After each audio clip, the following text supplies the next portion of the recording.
படைத்தவன் அன்பு இதயம் உயர்ந்து விரிந்த வானம் பரந்த அவர் மனம் கூறும்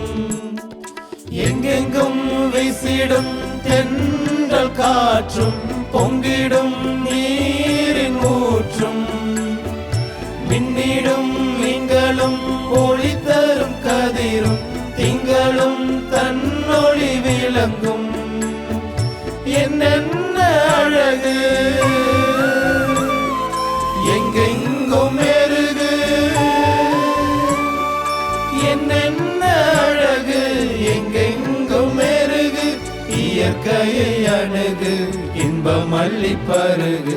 என் தெய்வம் வாழும் பூமி இது எத்துணை அழகு இது.